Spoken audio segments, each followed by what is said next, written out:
So, call to order. The Laramie City Council work session, Thursday, May the 7th, 2026.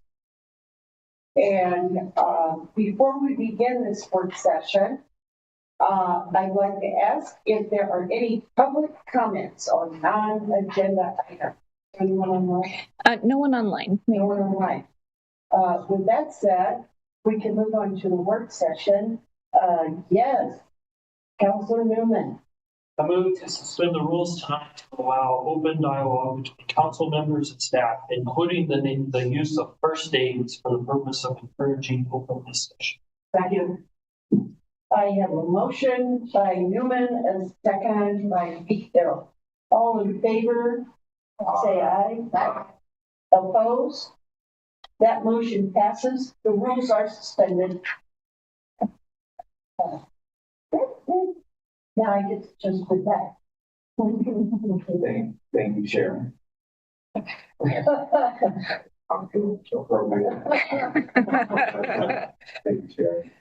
First off, outside of that, it would be remiss if I didn't recognize the two people that really did the work to make this happen. Thanks for So these two are the workhorses behind the product that you see today.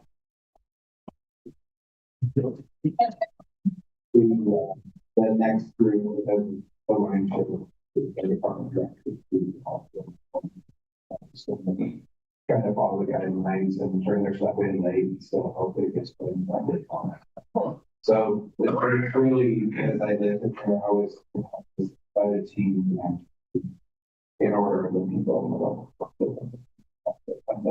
It's a fantastic budget, and really what I want to talk about first before we get going is, you know, the values or the core priorities for what we're working on. First paragraph. You know, we want to be able to evaluate Laramie's financial condition and create financial stability and goals. The next one is to right size our local government. Evaluate our capital investment and to build trust with our residents through a clear, understandable, digestible budget that will hopefully encourage our residents and everybody to really get deep and not have that stigma. It's too hard to find the information. Jen has really done a great job pulling this together. I'm excited to go through the process of hearing this. So, I also would be remiss, you know, as you know, my team, it's a really small team. And some of you are aware that actually January just went live, the third module of the ERP. Jim Malberg, who is joining us online tonight, is currently a key part of the budget team and was one of the people that was purposed. This year, her role is a little bit more limited as it has been in previous years, just because there's been so much hitchiness related to not only that project, but of course her transitioning into the role that I used to have.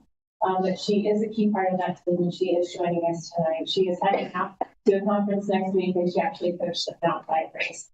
So I encouraged her to join online, but that was just fine. But I want you to make sure that you know that she's very part of that team.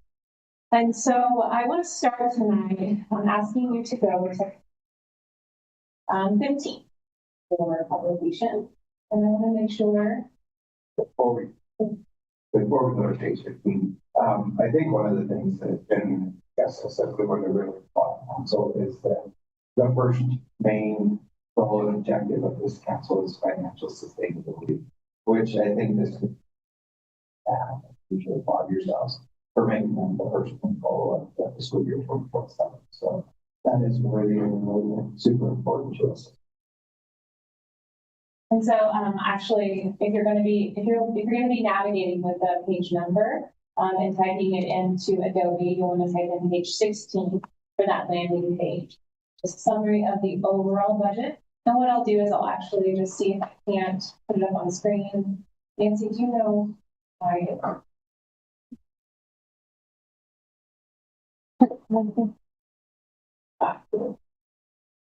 a little bit of lag. One more page, it's 15. Okay, perfect. 15. Great. And so, the budget book got a significant facelift upgrade, whatever we're going to call it. And that really is in alignment with our work together on transparency. And so I'm super pleased, I did not believe it, or at least absolutely, that you all suspended the rules for tonight's work session, because I think transparency at its core, it's really about understanding the information in front of us. Not just regurgitating a lot of schedules that are tiny, tiny numbers that are difficult to use and are overwhelming within about 10 minutes. It's actually really thinking about audience, not only you as council members, as officials, but also members of our public. If we want them to start to understand the budget, even give us 5 seconds of their time, what we put in front of them needs to be something that they feel comfortable with. One of the things that my mom always tells me, and she's like, say it to me in a way I can understand. Because I think one of the trappings of government, right, you sign up to do this work, you become more and more of a technical expert, you become this person in your field, and you start to use all of this language and start to learn all these rules about how we have to do things. And I'm not really sure why that is, like, almost at the tail end of my career, probably. I don't really know why that is, but I know it's a thing, and I know I see it all the time. And I know it feels like keeping, and it absolutely does not feel sincere. And so what you'll see in this budget book are lots of graphics that illustrate in a much more concise fashion, anything that I could put into words and hold someone's attention with. You're also going to see use of a first person language instead of third person language. Far more conversational, even a little bit silly at times, but still professional, just to, kind of play with the idea that maybe someday someone might want to read a budget book because it's not going to put you to sleep. And I believe that that might be possible. I think we have a lot of work to do ahead of us. I think there's probably more potential for video and things like YouTube. But if we keep doing this work, we keep refining, we keep making it shorter, we take those steps towards a document and a process that people actually feel like they want to get engaged in. And that really is the goal, right? We want people to show up and talk about their interests, not when the issue blows up, and not when like the third vote is happening, but maybe during the budgeting process, while you all are making plans, because you know how I feel about this, right? The budget is the plan. It is the way that you're planning to execute and use those resources. People just don't understand it in that way. And if they have any kind of money trauma at all, of course, that's going to factor into the equation, right? And so I will be super curious to hear your feedback after we get through this process. And I'm also really willing to keep working on it and just improving it year by year until we all come to a space where we're like, wow, I'm so proud of this. And I actually don't think the work is ever going to be done. To be truthful, I think every year we look at it with curiosity and a fresh set of eyes, and we see where we get. So without further ado, this first page, this page 15 or 16 in your electronic document, is really a highlight of the recommended budget. You'll see it's $98.7 million. And that graph at the bottom of the page is really going to tell the story. So of that $98.7 million, a fair amount of that is for capital investment, right? 25% of it. That's a significant portion, about $24.9 million. But look at wages and benefits. That's even more than capital investment. Does that surprise anyone? No, right? And those, wages and benefits, it's not just like employers' taxes, it's things like pension and health insurance. And so types of costs that really do add up. The smallest for us, one of the smaller percentages of our costs are operating supplies, right?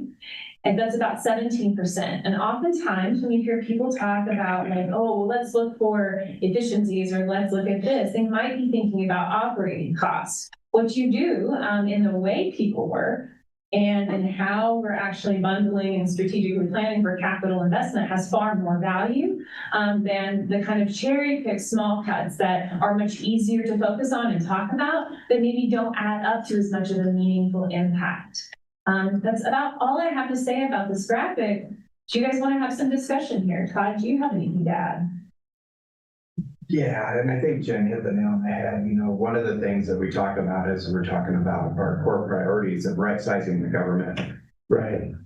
We have a lot of capital and operation. If you combine it together, that's 42% of our budget and 35% of personnel. And I feel that there's an imbalance, or there's been an imbalance that we haven't had the right amount of staff to get the projects out, to use up capital projects, and to get these done. And you're going to see that as we go through and we talk about right-sizing government. I'm going to be the first one to admit that when I say right-sizing government, I don't believe Laramie is overstaffed. I believe we've been a little bit understaffed and unable to get some of the resources out in place. And I hope that some of what we proposed to the budget meets your favor and helps us attain those goals. So we'll go to the next page, which is page 17, electronic. We'll go to the next page, which is page 17, electronically, 16 in the hard copy. And we're not going to spend a lot of time talking about the personnel budget, but we do have some standard disclosures we make about the number of authorized positions. Where I want to pause here and talk is about the notion of the base personnel budget. And because you're going to see throughout the publication, if you pay attention to the summary of the budget changes and why those budgets changed, there's a lot of comments in this book about this change because of the base personnel forecast. Well, what does that even mean? The way we treat benefited positions is that when the council authorizes new benefited positions, we have the same number of positions that roll forward year after year. And depending on the person who occupies that position, maybe they're a new hire who makes a little bit less than the person there before them. Maybe they have a different type of insurance coverage, whatever the case may be. We always budget using an updated forecast. So it's kind of like a zero-based budget every year for that current employee. And so we're not using standard costing. And we're not loading in family coverage for every position, which is, I know, something that some organizations do. And we're also not allowing departments to build reserves from vacancy savings. And so occasionally the department is really strapped during the year, like this has happened to me in finance. I've had 2 people down. We're a really small team to begin with. I might transfer some of that budget to go get some consulting services to do our core functionality, but I'm not able to roll that additional budget forward between fiscal years and create a little pot of money for myself. And so I want to make sure I talk about that because we have another major governmental institution in town that behaves a little differently, and that's A-okay. There's no problem with that. But we're a smaller operation and we're a centralized operation from a financial planning standpoint, and I think it's really important to talk about that. And so that payroll-based budget is really objective and just based on the people in the positions at the time that we do that forecast, sometime in late February or March. So I want to make sure I understand what you're saying. So if a new employee comes in, you know what you're using. You're not saying across this department the average is this and we're going to assume family insurance and stuff. You're saying based on this particular person that's in there now. Correct. Okay, but then when somebody leaves, when there is an open position, a truly open position, we will budget at the rate that we think we're going to be able to recruit for. And depending on the position, that'll change. And then we will budget family coverage for open positions.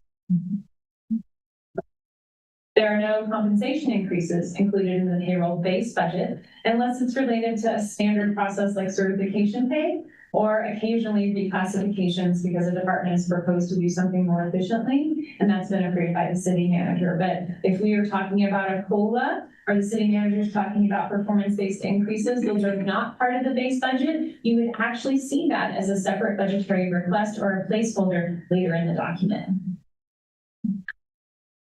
Are there more questions about personnel?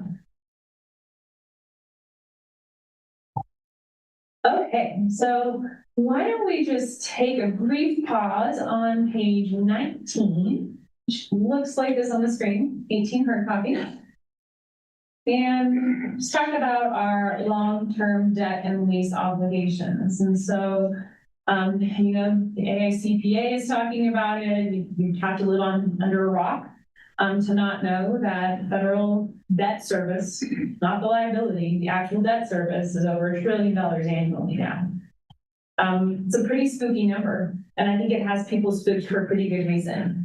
And oftentimes when people get spooked about something, they look at the government closest to them and become concerned about that same issue. And I totally understand why that happens, and it makes a lot of sense. And so I feel like we need to talk about debt a little bit more openly, and as not as an afterthought, but as a before matter in the budget book. And so we made a decision to pull this up this year. What you see here are our outstanding obligations as of last fiscal year end. And so for the governmental activities, that's things like our general fund and our SPT funds, we had about $9.7 million in debt outstanding. If you look, $6 million of that are the general obligation bonds related to this vet tax. And so, of course, as you know, we just redeemed all those bonds. You guys did that just maybe a week ago. So for our governmental activities, that brings us down to about $3.7 million. For the amount of assets we have, that is almost no debt. And that's how we prefer it. It's a very conservative financial structure. It's not that we shouldn't incur debt sometimes, and when it makes sense and there's revenue to support it, and that's real revenue, I'm all for it. But we want to make sure the more debt you have, the less financial flexibility you have. And we want to make sure that we have that right mix of those two things. And remember, we're going to be issuing general obligation bonds for our next vet tax. And so that's where you're going to see a lot of those debt issuances in our governmental activities. For our business type operations, we have more debt. We have about $28.7 million across water, wastewater, and solid waste. So that's all three funds. And actually most of that debt, remember, they're state revolving fund loans. And so those come at an interest rate of 2%, 1.25%, or 0% over a period of 20 or 30 years. And so economically speaking, you're actually coming out way ahead because you're definitely beating inflation with those types of loans. And so I think this is really important to get out there. I also just calculated the debt to assets ratio. It's 0.08 for governmental activities and 0.16 for business type activities. Anything under a 0.3 is considered to be a very conservative financial structure. So I think it's important we talk about this because there is some conversation in the community. There should be conversations about debt. And in Laramie, I hope the numbers speak for themselves. Do you guys have any questions here?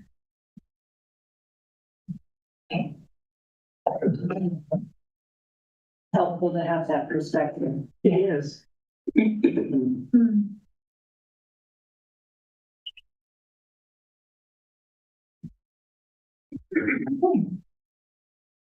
So the overview we have, and we're ready to dive right into the general fund, which you're going to find on page 23 in your electronic document.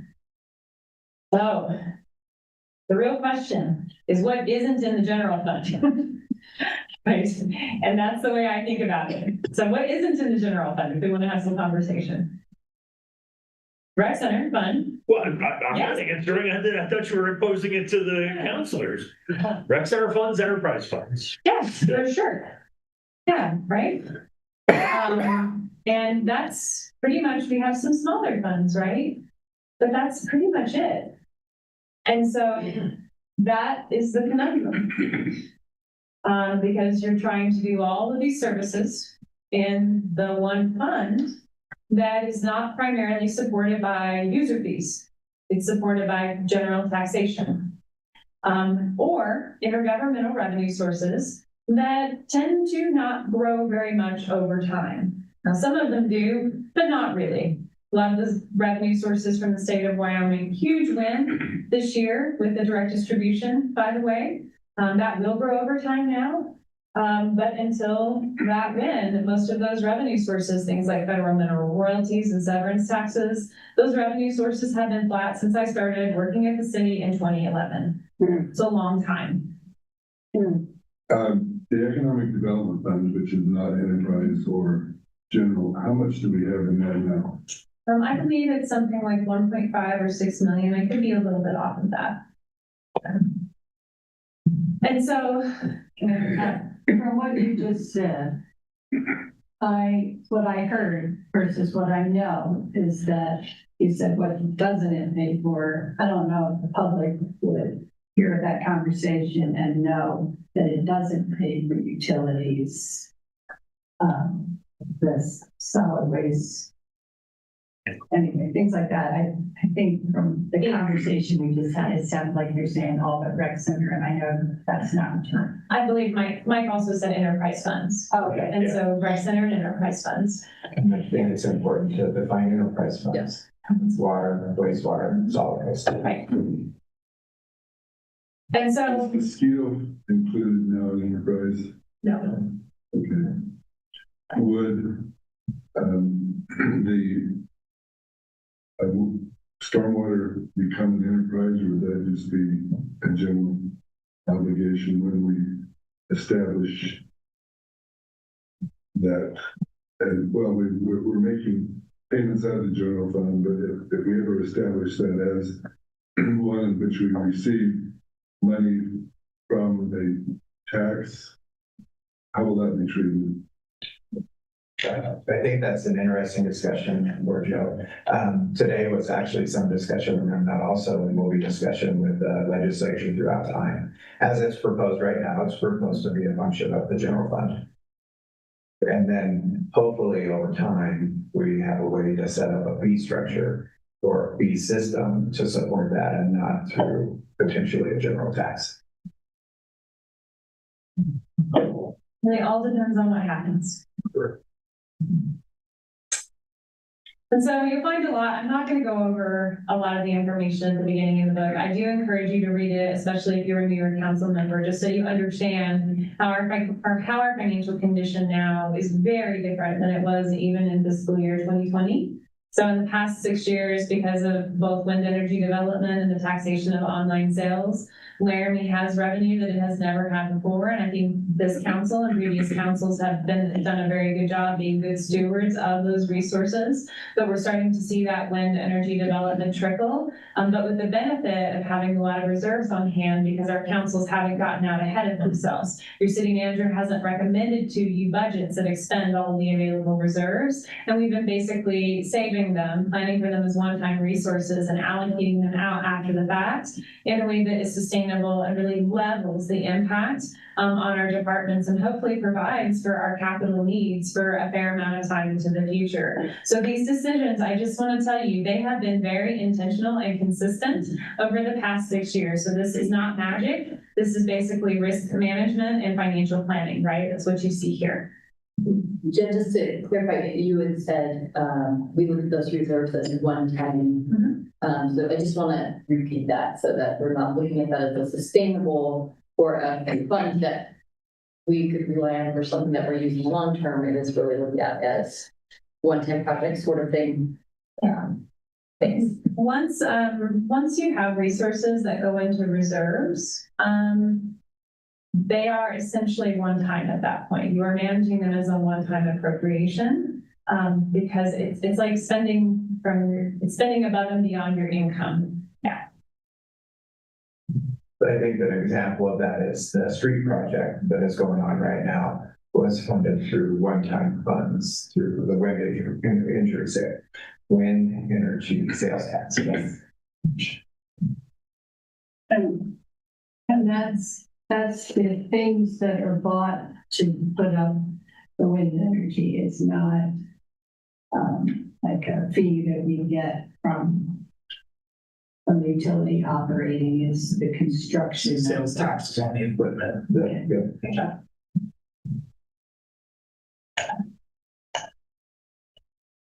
So let's talk a little bit about what we view as revenue or income, whatever we want to call that, right? Whatever labor we're going to use.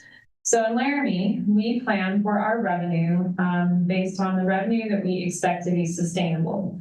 So if we're getting a glut of, let's say we're getting $5 million or more from wind energy development, and we know that's not going to continue. I mean, you can see it. It's not hard to predict. We're not going to increase our core revenue budget to have that $5 million embedded in it. We're going to because our core revenue budget is what we're using to balance our ongoing operating costs. Now, we may know that we're going to get some more revenue, and we're fine with that. Okay, we welcome that. But we say we're going to use that for deferred capital maintenance or fleet purchases or something like that, because we're not going to be able to rely on it. And so if we go fund a bunch of ongoing operations with that, All we're doing is setting ourselves up for a letdown later on. Same thing with property tax, right? You could have seen that for years. And so are we gonna let our base budget be at an artificially high amount with that revenue forecast? Or are we gonna go ahead and adjust that down? And as other revenue sources are growing, let that growth offset that reduction in property tax early so that you're not creating a crisis when it happens. And that's how we roll here. And so when you see the variances between the final revenue that comes in and the revenue that goes out, that's actually one of the major reasons that happens, because we have been planning for some of these significant reduction in property tax for at least 2 years. And we also have been not loading in those one-time sales and use tax collections for the duration of that endeavor. And so we're seeing variances in the millions of dollars for that reason. I just have a comment about that, and what it is I appreciate the work that's gone into that, because I think it makes our job a little bit easier. Like, you're not coming to us and say, hey, just so you know, like, we gotta cut this $5 million, or, you know, we're kind of treating it, if I like look at it as the workforce side of it, we're treating it just as a bonus. And it's like, hey, cool, we can do this other thing now, right? But you're making our job easier. That's how I look at it. So I appreciate that. Yeah, and what if you get a bonus, spend the millions of dollars and you invest that bonus? Amazing. How do you get $1 million bonus? Yeah. And that also, kind of this conversation makes me think about a lot of the discussion that also was in the legislature about cities having this big pool of money, right? And us being really smart about that. We are saving it for one-time big projects that we know are needed, and setting that aside.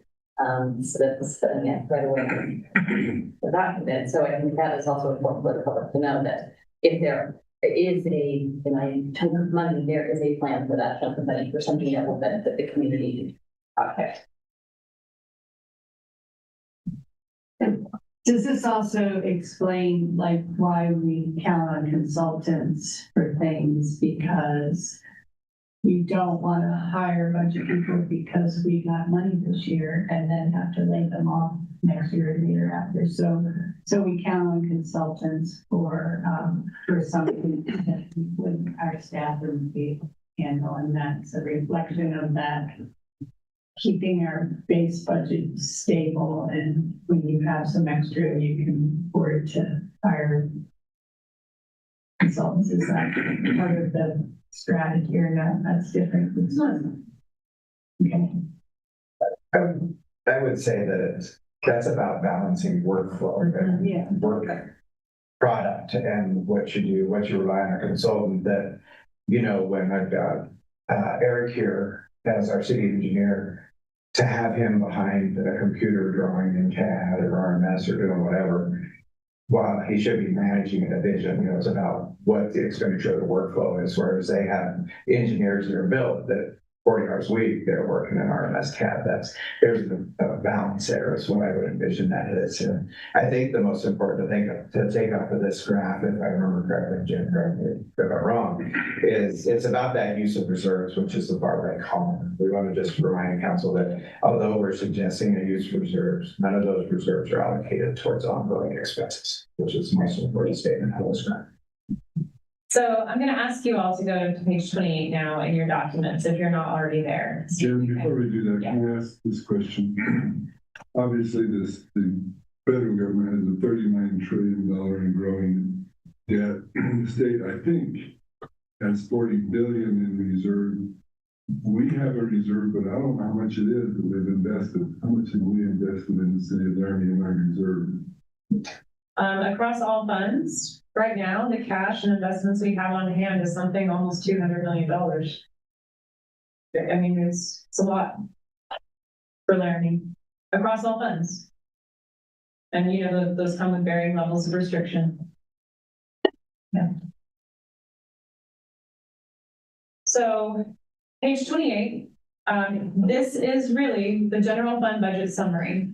And so those pages leading up to this, that's where some of that history that we were just going over is going to come into play. And I think that's really important for you all as council members to know as you're working with the public, because they're going to ask you about those things like reserves. And so if you look at this graph, you're going to see the revenue forecast for the current period and some of the key features of that forecast. You'll see the recommended expenditures in total, and you're going to see our recommended use of reserves at that $7.969 million number. Most of the use of that reserve is actually for capital investment, and that's important for a couple of reasons.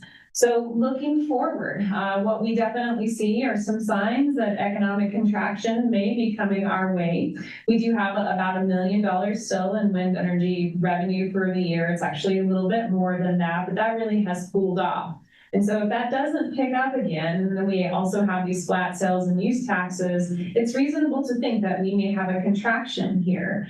And so even though we have about $60 million in total reserves in the general fund, as of the time that I was doing this forecast, and I consider about $22 million of that to be available for the budget, an allocation of $7.9 million, there might be a circumstance where we want to claw some of that back a little bit if the economy cools off, if we start to see troubling signs. And because most of the use of that reserve is going to be in capital investment that isn't going to go out the door very quickly, there's still a lot of flexibility embedded into this model. And so still plenty of resources in the general fund. Remember, really a lot of my job in finance is to be a risk manager.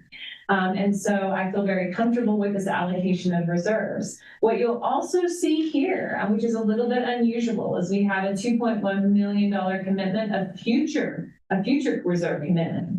And so $7.9 million is what is required to fund the fiscal year 27 recommendation at $45.9 million. And because you're going to see a couple of multi-year authorizations that are limited term and operating, we also need to restrict $2.1 million of our current reserves to be able to fund that. And so there's a little bit more going on here than goes on in a normal fund summary. This is information that we typically present, but not in this form. And I think this graphic really drives home the structure of the budget.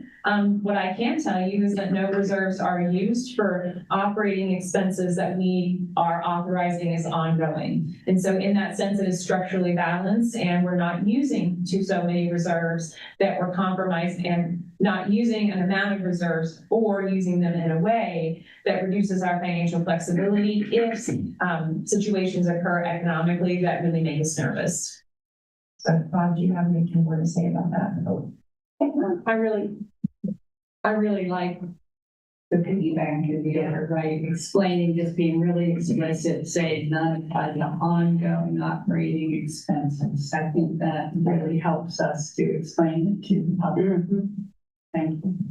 One of the things that I'm a little bit fearful about with this graphic is, 22 million is the amount that I consider available for allocation during budget. Again, the actual amount of fund balance is closer to $60 million. It's just that things like the $10 million you all committed to the SPET tax and some of the land acquisitions and capital you've already committed, all of that binds up a fair amount of that fund balance, right? But even those numbers I'm putting here are still conservative enough for me to be comfortable. I think the only thing that I really want to talk about with revenue before we start to give you an overview of expenses, you'll find on page 30. So let's go take a look at that. So you'll see this chart on page 30, and one of the things that I really heard from you all during Civic Sense is we want to know where the money comes from. And in the general fund, that can be a little bit harder to see in the big table just because it's the general fund, right? The tables are really big. So this graphic actually will show you where most of the revenue comes from in the general fund. So look at those top 3 revenue sources. That's more than 50% of revenue in those top 3 revenue sources. 4th cent shared state sales and use tax, the 5th cent tax, which we all know that's on the ballot here in just a few months, and 10% from the direct distribution. So we talk about these revenue sources in the general fund an awful lot for a very good reason. And that's why it makes us nervous when we see contraction or stagnation in sales and use tax, because it's such a significant portion of our revenue.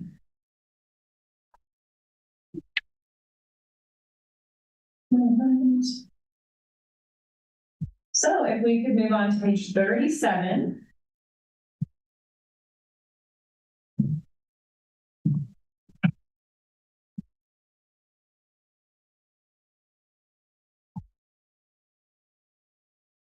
You'll actually see an overview of the expenditure recommendation. And so we started in that fund summary at the highest level number, that over $40 million number. And then this graphic shows you how the budget breaks down a little bit more for the general fund. So of course, that big section there, that's personnel, that $27.6 million, that's the largest expense in the general fund, followed though by those contracted services and capital improvements.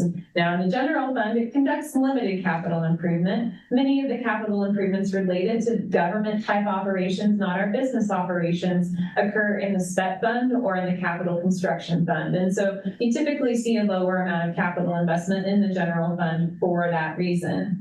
You'll also see some other types of expenses like interfund transfers. I am still stocking away $3 million for the capital construction fund for future capital investment. So some of the recommended budget you see in this fund is actually to move money to other city funds to fund for reserves for future capital investment. Do you guys have questions about the overall recommendation? If not, we will move on to, let's go to the next page, which is page 38. So you'll start to hear from departments at the next meeting, and they'll give you an overview of what their budget's all about and their top requests. But the graph at the top of this page is going to show you the departments that receive resources as part of the general fund budget, and the departments that, I don't really like this word, but I'll use it, consume the most resources to deliver their services. And so you see top budgeted services are for police and fire, followed by public works. And then those general government expenses, which are shared costs, things like warm property insurance premiums and things like that. And then a trickle of services down beneath that. So some of the things that fire and police, they use together is still broken down into proportioning, like, you know, the large, that kind of stuff. It still shows, it's not showing general, it's showing which department gets a percentage. Absolutely. This graph is just rolled up by department to make it not be so long. So let's go look at this next page. And we're really going to dive in a little bit more. And I'm sure that Todd will have something to say here about our how we're going to invest in personnel. Because personnel is our biggest need in the general fund, and we're just simply not able to grow personnel in an ongoing way, in the way that is probably needed. And so we needed to come up with creative solutions for how we could do this. And there were a certain amount of ongoing authorizations, the highest priority authorizations approved. And then there were other authorizations that were approved for a limited term investment. And so if you look at this graph, it's really clear what we're doing. 227,000 about in ongoing increases, which are funded by current period revenue, so it's sustainable. 638,000 about for a 1-year investment. We've got a $441,000 investment that's going to last for 2 years, and a $411,000 investment that's going to last for 3 years. That 3-year investment per year is actually surface water drainage, the expanded level of service. One of the things that we had the benefit of in Cheyenne is we had employees that were contracted, and they had a significant investment in the community, but not the ongoing effect on the budget. And what we're trying to do is balance and get some help in some certain areas. The intent behind those positions that are time limited is that they will lead to either improvements in revenue generation or matching funds from outside agencies to try to make those and get those to where they continue to be ongoing. But we have to find a way to get the help to do some stuff to get it in place. One notable position is, I believe it's called the rental housing coordinator. City Council had passed the rental housing ordinance, right? And I'm not going to deny that through probably failures in my office and workload, it's been very difficult to get that lifted up off the ground. And I think the only way that that really truly is going to show the benefits that council wants to see is if we have dedicated personnel to work on that. Brandon and I are actually meeting on this small landlord improvement project. That's a type of project that will land under a position that does that. And the intent is to hopefully see increased revenue through rental registrations and such that will provide for that position to be maintained in perpetuity. But we have to make sure that we plan on those as we move forward.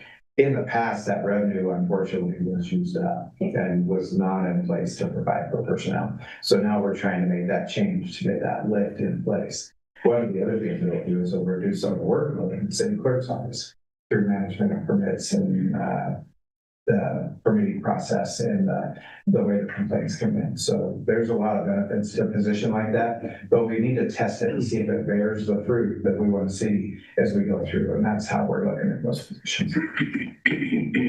So it will be a little different, and this kind of started last year. You guys will remember in your final budget resolution, you committed some resources to street infrastructure improvement. You also committed some resources formally as a governing body to housing enabling infrastructure. This year, what you'll see in your budget resolution is actually a commitment of future reserves for some of these multi-year requests. As you know, your capital projects, when you authorize those carry forward. We do the carry forward amendments, and those reserves are tied up after you authorize them. It's not really how these types of operating costs work. And so we're going to need to acknowledge that in the budget resolution, because what I don't want to happen is it to look like those reserves are available to our staff, to members of the public, when council has taken an action to support a multi-year allocation and those reserves are actually tied up.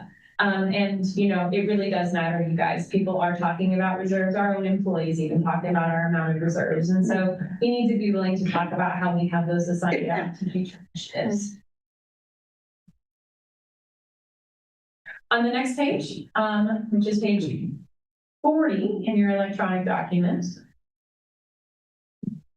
you'll see an overview of the operating budget recommendation. So kind of the same approach.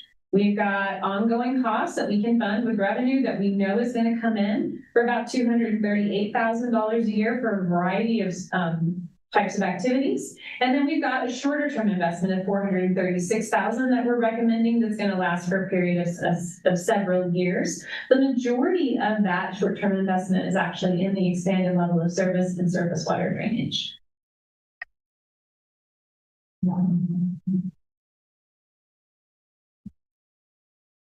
It's really all, so tonight is all about overview. So giving you the big picture of the budget for each fund at the highest level. And that's what we've done with the general fund. Do you guys have questions? Is there more you want to talk about tonight to help get you ready for those department presentations and hearing a little bit more about specific requests? You know, we just pushed the 6 penny tax and what have you, and then the 5th penny's coming up. Are we going to be doing something to make sure we educate the community on that election, you know, so we get that done too, because losing that would be horrible also. Absolutely, for our community, as Jen and I have discussed today, that is the golden goose, right? 20% of our budget is our revenue comes from the 5th penny for the city of Laramie. I actually did reach out to the county commissioners today to see if they had any appetite for potentially moving that to the August primary. And I have some reasons behind why I think that might be a good idea that I'd like to look at and see. We might have already missed the deadline on that, but I at least need to ask the question of what we've got coming. So we will absolutely, we'll take the same fervor that we took with the specific purpose excise tax and put that towards the general obligation excise tax and make sure that we give it every best chance of passing. It's significantly, it's important, and that work will happen. Yes.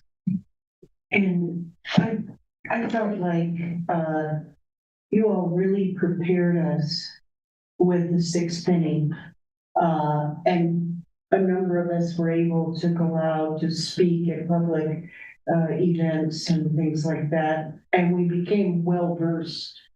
We had handouts and materials to give out, and I think all of that was helpful. So I'm anticipating that we will have the same kind of resources as we get out there promoting the 5th penny. And I would think that during Freedom Has a Birthday might be a significant time, but also for us to get back out to these groups that we're affiliated with and that we can present. So it's actually heartening to hear you guys talking about that. I started talking about this the other day, and Chief Brown asked me to give us 24 hours to celebrate. I said, before we moved on to the Yes. he's like, could we at least get 24 hours to celebrate? The police department. Well, the public, I think, needs a little bit of a break, but we don't have a lot of time either. Correct. And if there is any chance that it does move to August, then that's even less time, right? Right. And I don't know that we have the hope of getting that. I will give you my philosophy for that is, in the general primary, we're going to ask folks about the People's Initiative to reduce property tax, right? Which is cutting tax. At the same time, we're going to be asking them about travel and tourism tax and potentially a fifth penny. And I just feel like that's confusing on the ballot to understand, and I'm afraid of confusion. Now, we did have a great turnout, great support for the city and the specific purpose excise tax from the county, the city, Rock River, for the airport. And I hope that that lands true for the next one, but I'm just afraid of a large ballot having ambiguity and confusion as we get there. And I think there's a better way or cleaner way if we can get it to the August election.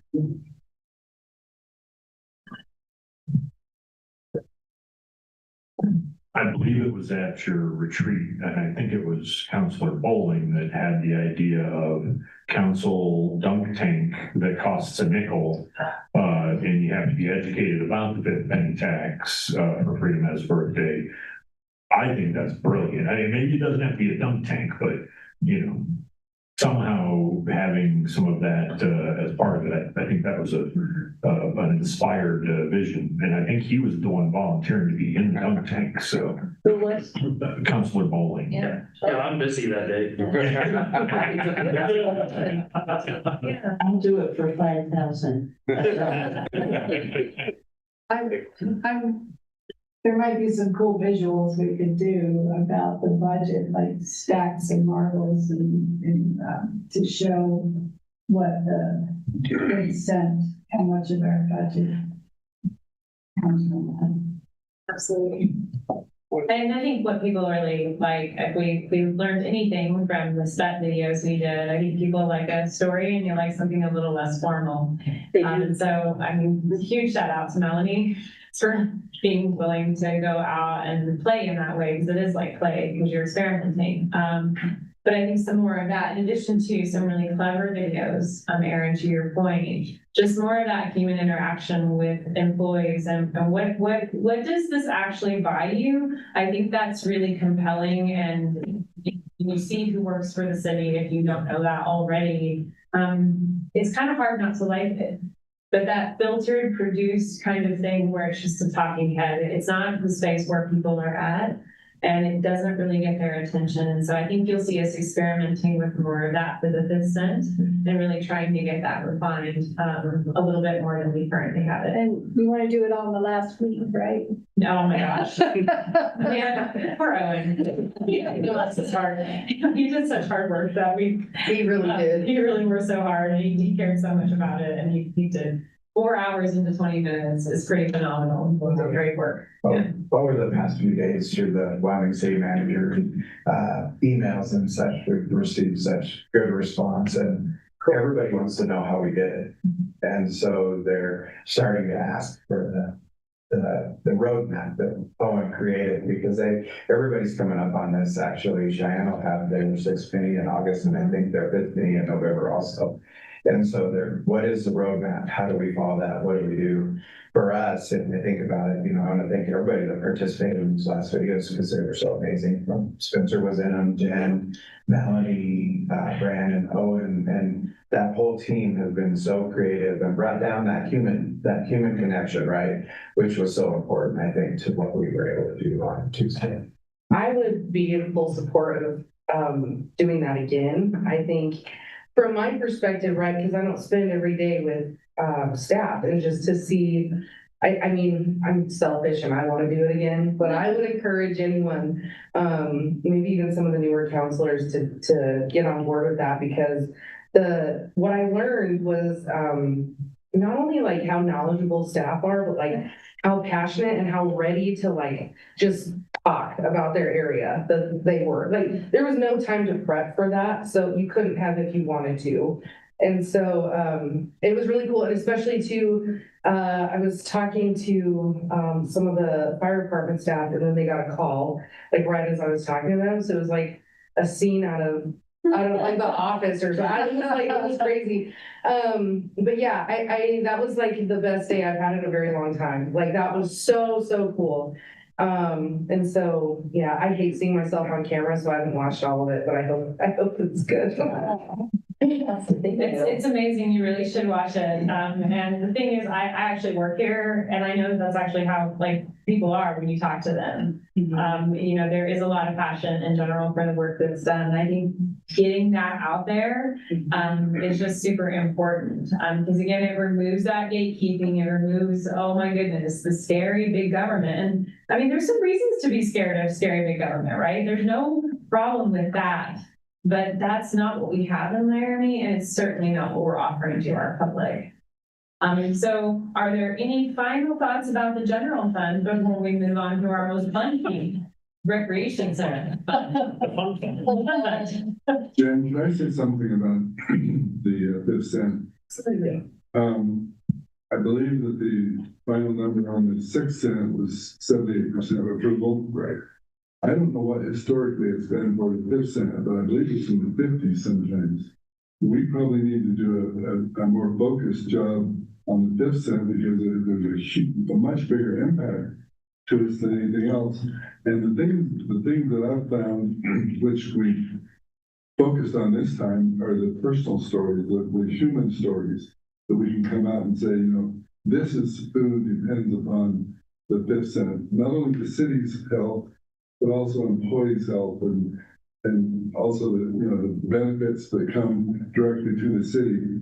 I would hate to think what we would do if we ever lost that 5th cent. We would, and if it's historically, do you have any numbers that we can start with so we know what the base of what we're working with and how hard we have to work to get the numbers up to what we accomplished in this last special election?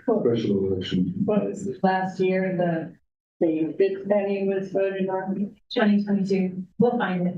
Council member Sean White, we will find the numbers. Okay.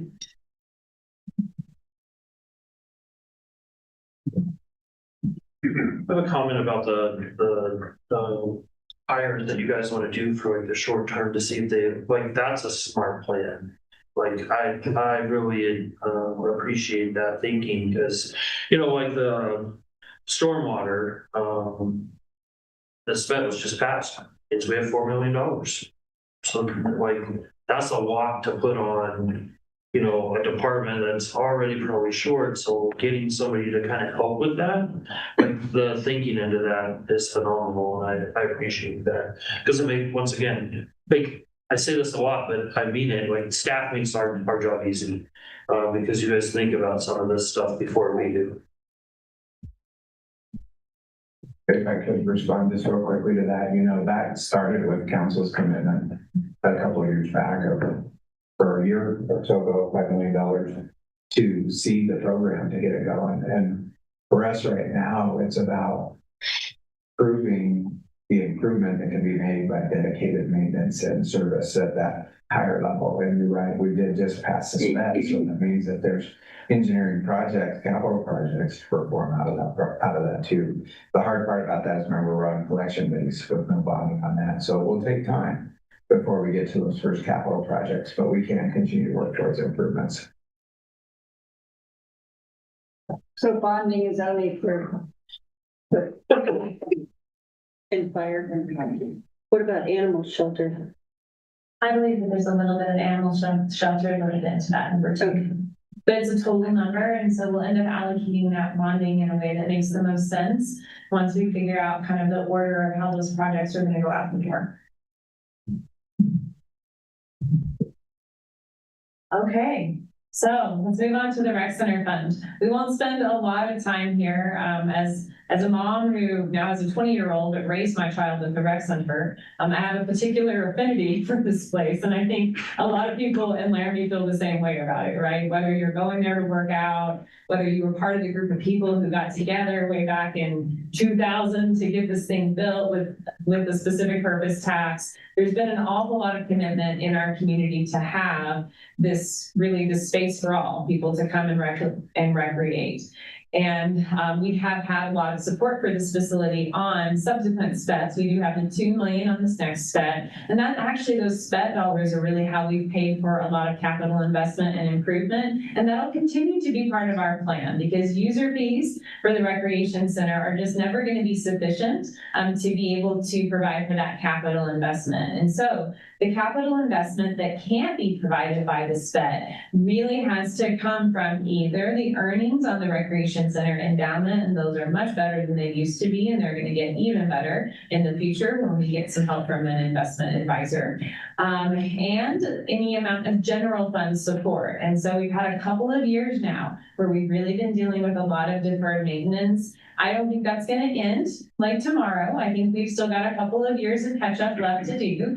And I think that's important that we talk about during budget season, right? Like just know that the user rates are not going to fund that capital investment. That's not what they're there for. And so we're looking at that, the SPED resources or probably the city's general fund to be able to provide for that capital investment. The capital investment, remember, it's a one-time cost. So in the general fund, when we get additional revenue from wind energy development, or we're smart and we take our property tax cut early because we know it's coming, we're getting those reserves built up for a one-time investment without investing them in those ongoing operating costs. And so we've been able to support the recreation center fund for that capital investment in a higher way than we used to be able to. And we know that that's going to continue for a little while.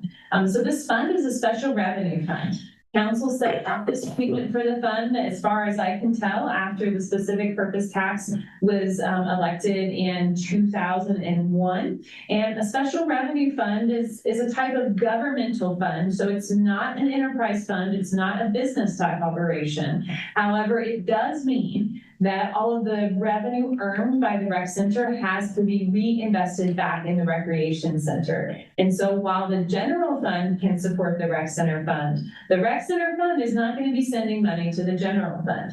So one of the things that you may know about our rate supported operations, our other rate supported operations like water and wastewater, solid waste, they've got that transfer called the shared services support transfer. That name has changed over time. And that's the sharing of administrative costs for things like HR and finance and IT, because those operations don't have their own HR, finance, and IT departments. That wouldn't be very efficient. So we share those costs with our business type funds. That's not the case in the rec center fund, because the rec center fund is a governmental operation. And so finance supports the rec center out of the general fund, and there's no transfer made for those resources. So I think it's important to talk about that, just so you know, it does not behave like an enterprise fund in that way. And I actually think that works to the advantage of this fund. And I recommend that we keep it that way for those reasons into the future. If we look at page 95. Jen, could Yes. I make one suggestion? Back in 2000, the chairman of the county commissioners, Pat Gabriel, and I stripped down to our swimsuits and sat on the desk at City Hall and made a calendar that we said. Yes, and I would suggest that our mayor, if she wants to raise some money, no, I wouldn't suggest that. Like, I mean, talk about commitment and talk about love of that facility. That's what I mean. Everyone loves the rec center. They're willing to do crazy things for it. You know, I still think of it as the new rec center, and it's becoming, it's 20 years old. And that has become a great asset to our community, and it's loved by everyone that goes there. I have to give a lot of credit to Todd and also the staff there for all that they've done to keep it new and vibrant, because it's just such a beautiful place to go. Yeah, I went a couple weeks ago because I really like the sauna and I don't have one at my house yet. Maybe I will one day. But I'm like, I don't like a locker room. They kind of gross me out. But I'm okay in the rec center locker rooms. Like, I think the staff have done such a good job, even though they're older, right? I know they need to be upgraded. We really have kept that facility in very nice shape for the age it is. But we all know that there's the need to continue investing to make sure that it doesn't deteriorate, because it is a gem.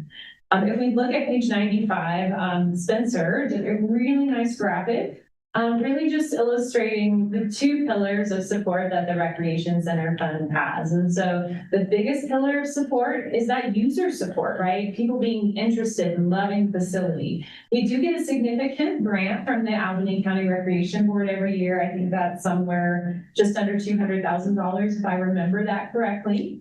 Yes. Over this year. A little over this year. But the rest of the resources in this fund come from city support. And you all may remember, gosh, during the pandemic, everyone was inside. So that amount of city support had to grow for that reason. But because everyone's come back to the rec center now, the pandemic is long behind us. We're right back to that cost recovery number that I consider to be very normal over time. We're at about $410,000 this year. And so that cost recovery, that general fund support, that's the amount of ongoing support that we have to plan for out of general fund resources. And so when we're balancing the budget, we consider the recreation center transfer to be part of that operating budget in the general fund, because essentially that's what it is. We have to contribute that so the facility will operate effectively, and so we can keep the doors open, to be honest about it. And we want that number to be something that the general fund can support long-term, in addition to whatever capital requirements are necessary. So I'm really proud of the work this team has done to get that revenue healthy, get everyone back to the facility, and keep it abuzz with activity. For the Recreation Center Fund, it's a small fund. So that's really all we need to go over from the highest level. You'll hear more later. What questions do you have? Or Mike, do you have anything you'd like to add tonight? I know you'll talk more later, but if you want to add something, feel free.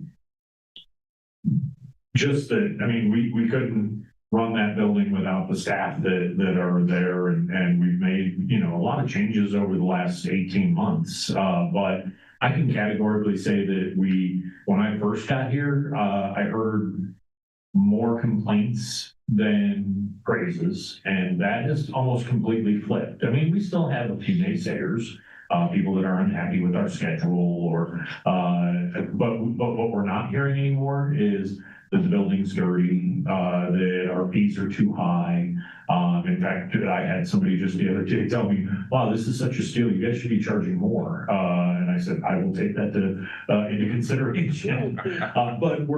But staff is constantly looking at innovative ways to bring in not just more revenue, but more people into the building. So, for instance, we're getting ready to launch, I think on Monday, a summer rate, a summer membership package. So it's just June, July, and August.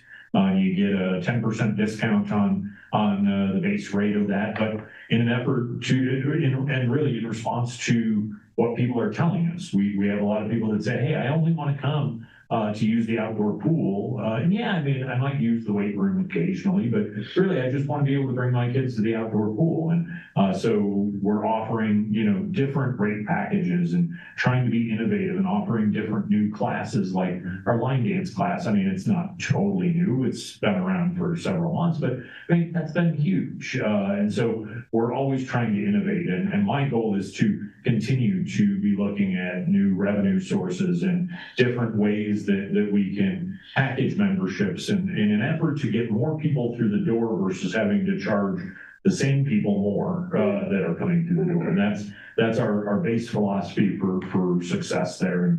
And the support of the community is just incredible there. It's truly a pleasure to work there.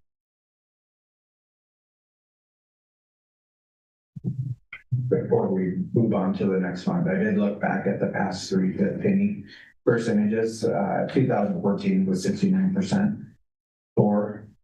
In 2018, it was 63%, and in 2022, it was 63%.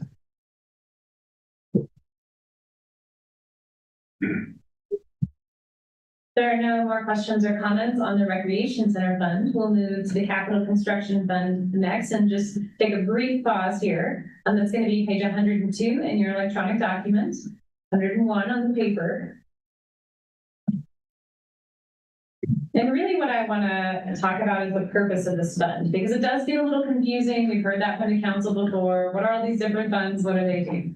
Well, the Capital Construction Fund is a fund that accounts for the cost of major capital initiatives for essentially what are non-exchange transactions. And so in our rate supported systems, like our enterprise funds, that capital is accomplished in those funds. And it's funded mostly by rates as well as some grants and loans. However, the capital that you see occurring in the Capital Construction Fund is mostly being funded by either transfers from the general fund. So if you recall, we talked about that $3 million transfer earlier, meaning moving some of those reserves over to this fund to build up a reserve for capital.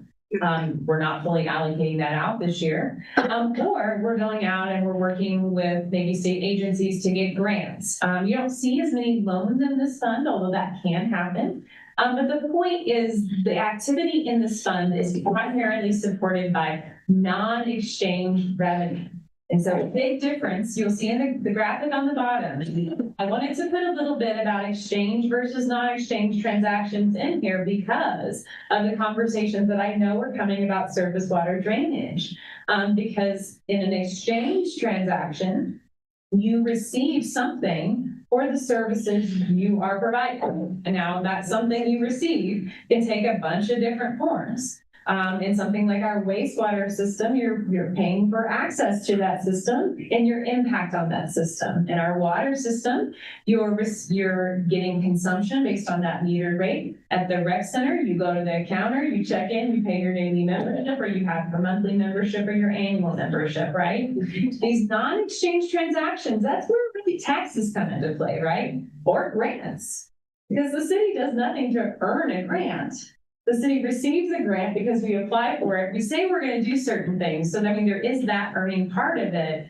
But it's not the same as if you go to the cash counter of a gas station and you buy a Coke or something, right? It's a very different type of transaction. And I think that's really confusing to members of the public, to residents. And I think we need to do a better job talking about the differences between these exchange transactions, transactions like Matt would do in his businesses, right? And then these non-exchange transactions, these taxes, these pooled amounts that we assess, and then get distributed out more generally based on the needs of the government. And so this fund, remember, governmental fund, primarily non-exchange revenue sources that pay for the capital you see here. Next year, I hope to have one of my dreams come true. We're going to move all the capital from the general fund into the Capital Construction Fund. And it will basically be, and same thing for the rec center fund. And then we'll accomplish most of our governmental capital that is not funded by the SPET tax in this fund. And so we'll have a separate capital fund.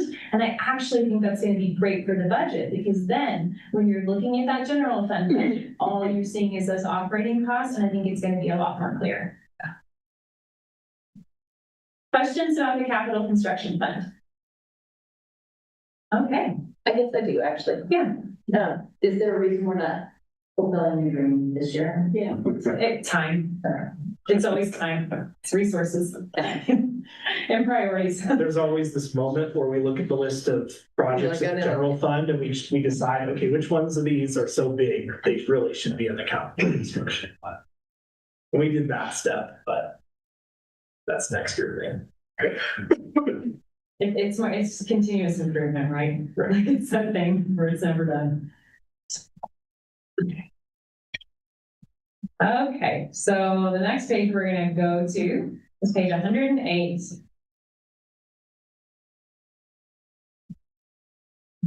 I want to take a step over here because, I mean, my goodness, we have so much to celebrate this week with the SPET tax passing. And I just want to remind everyone as part of the public record that these taxes are not commingled.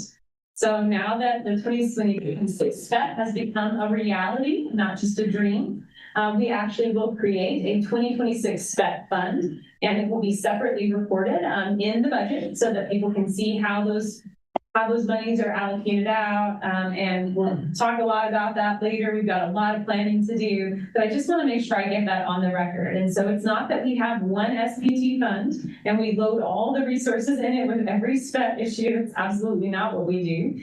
We keep them separated, and as you heard, even the interest gets allocated out based on the proportion of what the voters approve in each category. And so it's a pretty tedious exercise sometimes, and I'm looking forward to how our new financial software is going to make that a lot easier than it was with the 2018 SPET tax, which was very manual. I think that's all we need to say about the 2018 SPET. So glad we have a 2026 SPET.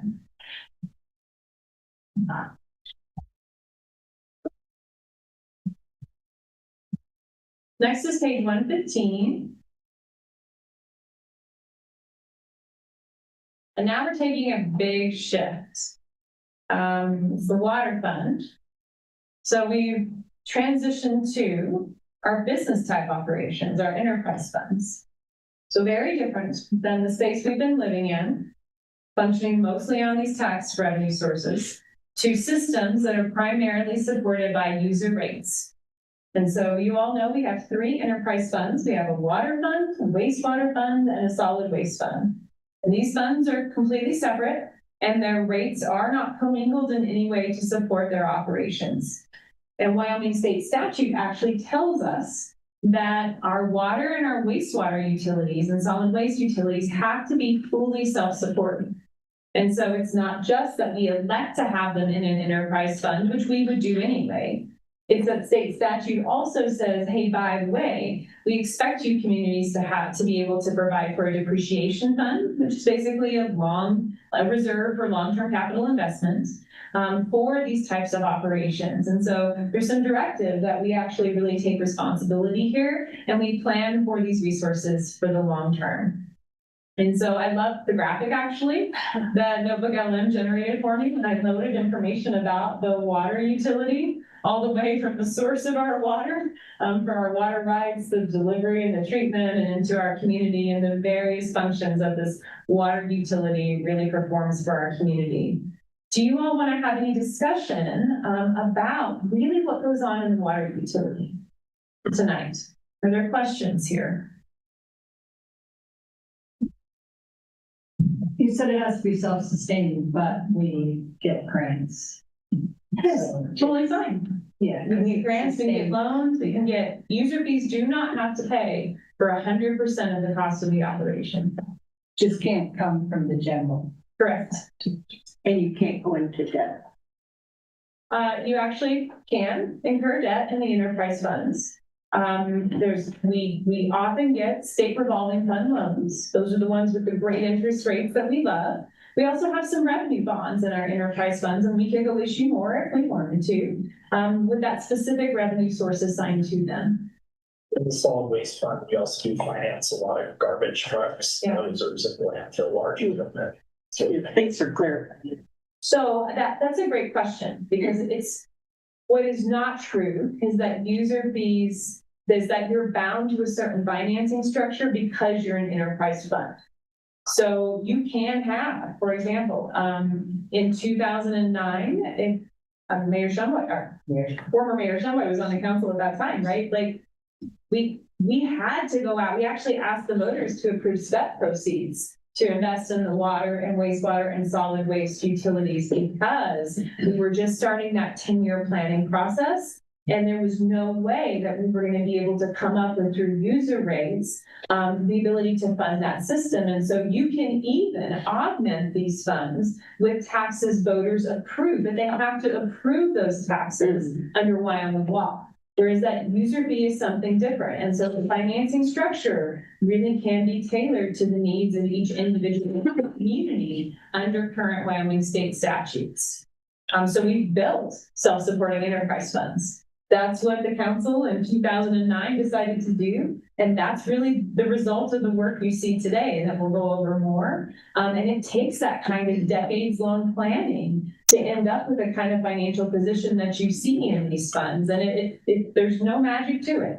It's just good risk management and good planning. then as you may recall, under your financial sustainability goals, reviewing the 10-year capital plans and fees for water is part of our goals. And we'll see that in hopefully early winter of 2027. Jen, you already mentioned that there's no intermingling in funds. In other words, water fund stands alone and wastewater and solid waste stand alone. However, there can be, my understanding is there can be equipment such as vehicles and things like that, which will be, rather than have fleets for everybody, they can interchange those, but then they have to pay back and forth so that they're not, they're not using up the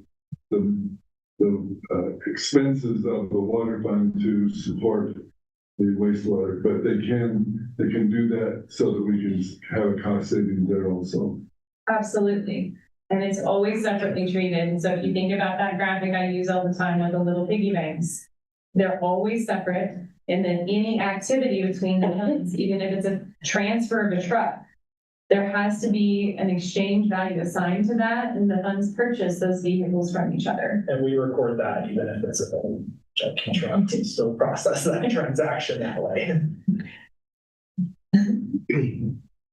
So if there's an exchange, but does it also allow for concurrent use? Where a single truck would be used by both funds? If we are provided the information that that's how it will be used, and we feel that that is a reliable representation, then absolutely what we will do is we'll distribute the cost of that asset between the two funds. No problem. And so, on page 116, I'd like to take a brief pause here and talk a little bit about where we came from. Because it's kind of where we're starting with surface water drainage, right? It's actually better than when we're starting with surface water drainage because we don't have anything there. But in 2009, that's really when the council, the city manager, the finance director, the public works director, everyone kind of came together and said, the needs of the system, we have not been maintaining it over time. We've not been keeping up on rate increases. We don't have enough of our infrastructure. We're going to have to do something different. And that's really when our 10-year financial planning process be implemented. And it was pretty scary and it was really tumultuous. And I heard Councilmember Shumway kind of talk to the council about that over the past year because it was a big deal in the community. Jen, that was called a Red Oak study. Yes. And it was overwhelming when we came in and said, you are so far behind. And one of the reasons we got so far behind was there was kind of a vocal minority on the council that just said, we're going to take general fund money and put it into enterprise funds. We're going to keep our rates flat, never increase them. And we got to where we had dug such a deep hole, it was almost to the point we didn't think we could dig our way out. But in the Red Oak study, they gave us a very clear path on how to get out of the mess that we were in and get to where we were sustainable. I think we have accomplished everything that study brought for us, and that we were able to get to a point now where we're, I think, on sure footing, and we're strongly moving forward with a lot of support from financially and with manpower and everything that we needed. Thanks for leading that charge. Yeah. Yeah, it's really an honor to look at, like I told Todd today, like we're the beneficiaries of decades of really good financial planning and decision making at the city. And I believe that as a team, and I mean us and you together, we really have to keep thinking in that way. Because that's how we're able to provide for our community and not just be stuck in this reactive cycle of grow, contract, grow, contract that you see in a lot of communities. And so I wanted to just take a moment on page 116 here and show you a little bit about numbers that tell the story of where this fund has come from. So if you look back in 2009, our user fee revenue that year for the entire water utility was only about 5.5 million. And so that's pre the Red Oak study. Look at what happens by 2014, just 5 years later. The revenue has gone up to 8.229 million. So that's the point of that's the tumult, right? The public outcry when we actually started to implement rates. that paid for the cost of service of this utility. But then if you look after that, right, you go to 29, you see that's up to 9.3 million. You go to 24, you see it's up to 9.5 million. You're seeing that level out a little bit, right? And that's because we've been planning for such a long time that when we have more flexibility, we don't have to pass on those rate increases quite as frequently to our end users. And just to be really honest, during the pandemic, we were really hesitant to do so, even with the inflationary environment, just because we knew what members of the public were experiencing, and we didn't want to add to that. And so my opinion, my professional opinion, is that we are behind in both our water and wastewater utilities. We did a 10-year plan last year that is backed up by that 10-year plan. We're going to look at that formally all together this year, and then going to try to be planning for some big things like a water treatment plant. Do you want to talk about that a little bit? Here recently, the Public Works completed with the Environmental Protection Agency and water treatment plant optimization plan. But that doesn't mean that we don't have to be planning for replacement of this water treatment plant that's now 60 years old, somewhere in there. And we have to, in the study, this council and this staff has to make decisions now so that in 10 years, that sound financial planning is reaped by those folks that are in position at that point too. And that's going to be a very difficult process to go through. It's going to be a lot of discussion, a lot of education, but it is something that is critical that we have to start planning on. Discussions on that began 10 years ago. Then no movement was made, but now it's come to the point where we have to make the move to account for the funding, the depreciation, right? To create the funding that funds a water treatment plant in 10 years. And we know that user rates will do all of that. But they'll need to do a significant portion. And so that'll be a really fun endeavor and a really exciting one for the long-term future of the community, but also one, like Todd said, that has some pain points during the discussion and planning processes.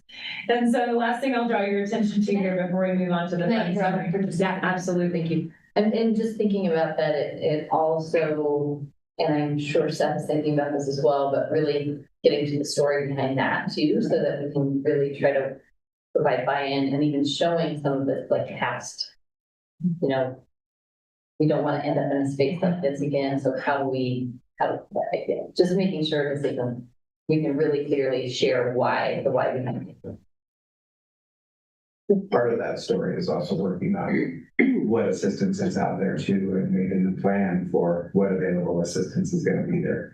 And there's a lot of communities across Wyoming that are going to be in the same boat that the city of Laramie is going to be in, is that it's time to make those changes and to do that. But we want to make sure that we're at the forefront of being prepared for the changes that are coming. Before I forget, several years ago, I brought a water treatment policy that was successful in Tampa, Florida, to our city manager, and the technology was developed in the Netherlands, and it's for water that's being pulled out of a river after it's moved several hundred miles down to Tampa, Florida, and then it's being pulled out and treated there.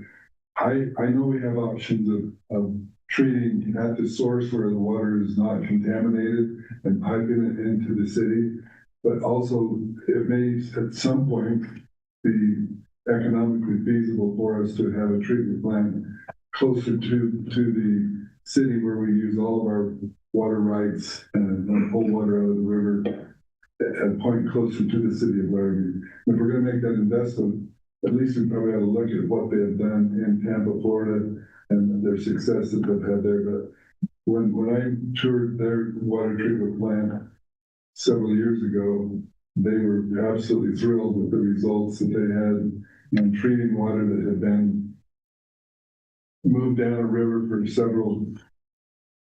probably hundreds of miles. So that's something to look at when it comes time for us to make those decisions. Thank you. thank you, Joe, for that. No stone will be left unturned when it comes time to look at all technology for future facilities. The other thing I wanted to point out on this page is look at the difference in capital investment between 2009 and let's say 2019. In 2024, there's a lot of grants with the Northside Tank, and so it's a little bit of a spike there. But in 2009, we were only able to do about $3.7 million of capital investment per year, which really was not sufficient at all. And by 2019, we're built up to $6.3 million a year. And that's really what managing these utilities over a 10-year period allows you to do, is to start amping up that capital investment in a way that levels the rate impact to your end users of that system. So we'll go to the next page, which is page 117, and you'll see an overview of the water fund budget. So I'm going to need to expand my screen a little bit. You'll see that we've got about $12.2 million in forecasted total revenue and about $14 million in recommended expenditures. We're only going to use about $1.8 million in reserves, and we're normally going to be using reserves in our enterprise operations, and it's always going to be for capital, because remember, we're managing that utility for the long term with these reserves and these depreciation funds in mind. We had $16.2 million in available reserve, so only using $1.8 million of that for the capital plan at hand keeps us in a really great position as we move forward. And remember, the same thing applies to the enterprise funds. I don't have that number in my head as readily as I do the general fund, because it's the general fund. But we certainly have more than $16.2 million in fund balance and reserves for this fund. That's just the amount that's available for allocation during the budgeting process. And so a really conservative budget in front of you from that standpoint, with not very many requests, and $5 million, it looks like, in capital investments. I've got another question for you, and maybe this is really obvious, and it's done right now, but when we're talking about reserves, does the water fund have its own reserve budget too then? So each of the three enterprise funds have their own reserve budget. That's correct. They have their own assets, liabilities, and reserve. Like they have everything is self-contained. It's like they're they're a company. And a company that is not consolidated at all with any other city operation. So if we have more revenue than we spend, that fund balance that creates would just be kept in that fund, and that's where you get that reserve. Yeah. A question about the reserves, because it was brought up to me, why do we have so much money in reserves, right?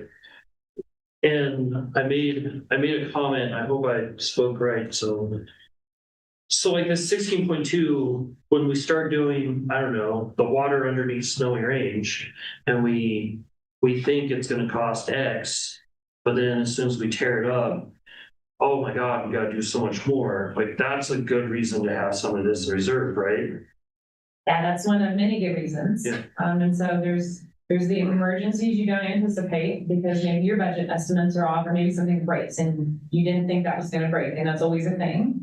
But really, in the enterprise funds, it's because you know you've got this capital schedule to complete. And let's say that you have $2 million, this is not, $2 million in the first year, $2 million in the second, $6 million in the third, $2 million, and then $10 million. So if you were to just have the user rates kind of be low and then try to go up high, your reserves would never really be what they needed to be to pay for those projects in a way that leveled out that rate.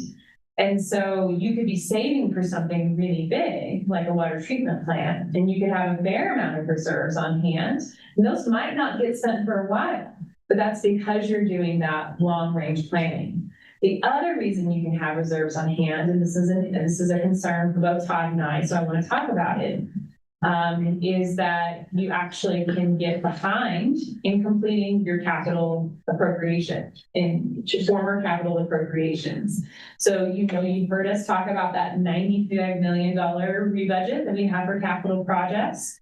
And so we've been doing a really good job of getting capital appropriated, but for lots of reasons that are outside of the control of our teams, we haven't been able to get that money out the door. And once you appropriate something for a capital project, that money is assigned.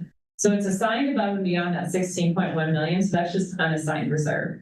But we probably have another 20 million on top of that that's tied up in capital appropriations.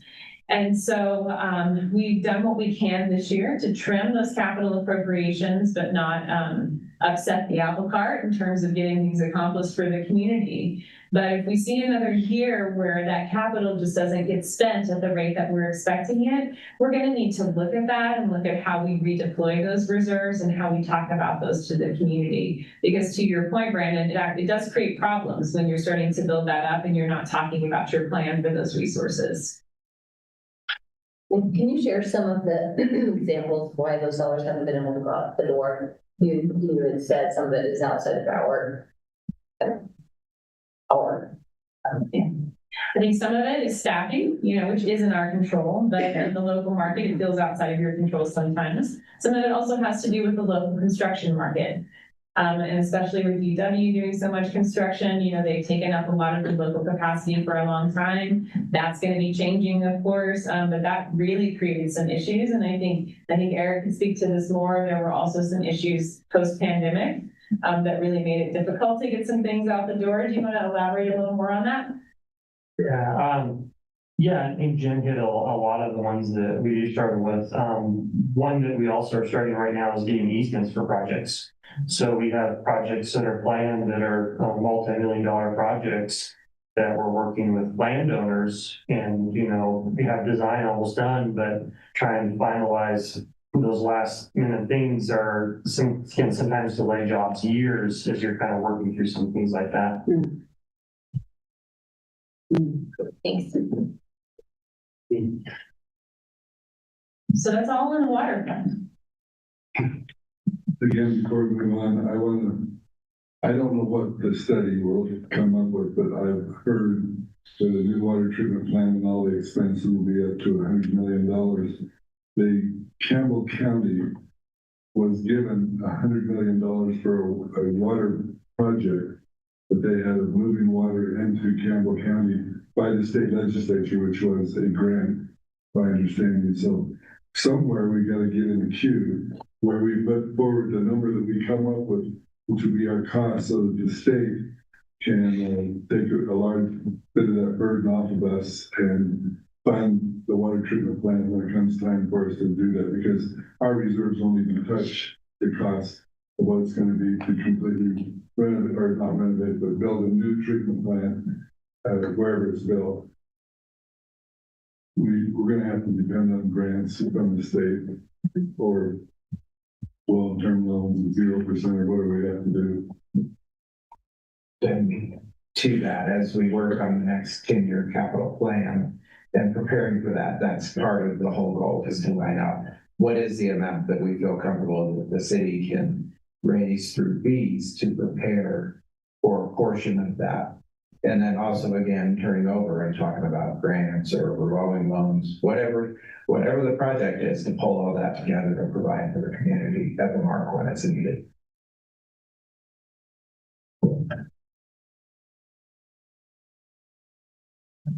Are there any more questions or comments about the water fund? If not, we'll go to page 136, to the wastewater fund. And so it feels like when we get into our enterprise fund, there's a lot that we don't have to say a second time. So we don't need to talk about user fees and the structure because we've already waxed poetic about those nuances. And the same thing is going to apply in the wastewater and solid waste funds too. You'll see a graphic on page 136 that gives you just a little bit of an overview of what happens in a wastewater operation. I think wastewater is really cool.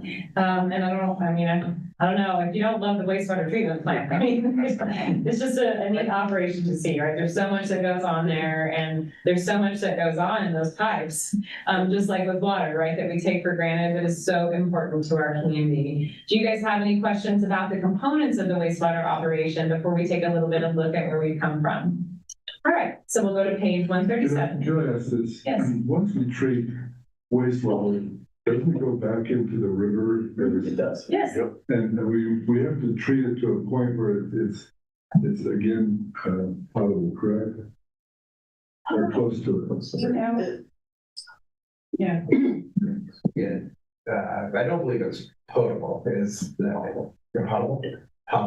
But I do not believe that the water is potable, but it is a point where it's clean and meets the requirements through DEQ and EPA to get it back in. Okay. We were actually I was visiting with Jay today while we were in Select Water about some of the stuff that I heard said, and there was a presenter there from the University of Wyoming that has said some stuff that raised my curiosity, but, average, we use about 5 million gallons a day, and these are just averages, and we discharge about 3 million gallons into the river daily. So think about that as what we take in, what we discharge into the river.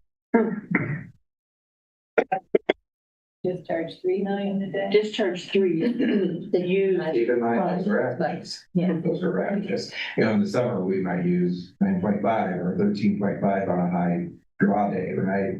But the discharge, obviously, that's mostly irrigation, which doesn't come back through the wastewater treatment. It's about wastewater treatment. So the story of wastewater on page 137, it just mirrors water because they went through the same process in 2009. We don't need to repeat any of that. But what I do want you to see is where the revenue started in wastewater in 2009. It started at about $3.4 million for that entire utility. Now it's up to about $5.8 million. And this is actually, I worry about the water treatment plant for sure, but from a financial condition standpoint, I also worry about the capacity of this fund. And so the capacity of this fund, the needs of the sewer utility have really changed a lot over the past 5 years or so, 5 to 6 years. And what I'm noticing is the amount of kind of what I would consider to be the standard capital allocation for this fund has really grown over time. And so there's the biggest potential, just like kind of winging it, aside from the water treatment plant. This fund has the biggest structural potential to need more resources from rates, I think, than any of our other funds, aside from the treatment plant issue. And so I just want to draw your attention to that because it seems a little missized when I take a look at it. And that happens every time I take a look at it. And so it's still doing okay. It's still got sufficient reserves. But when I look at what's coming ahead, that rate revenue probably isn't sufficient right now to really fund those needs into the future.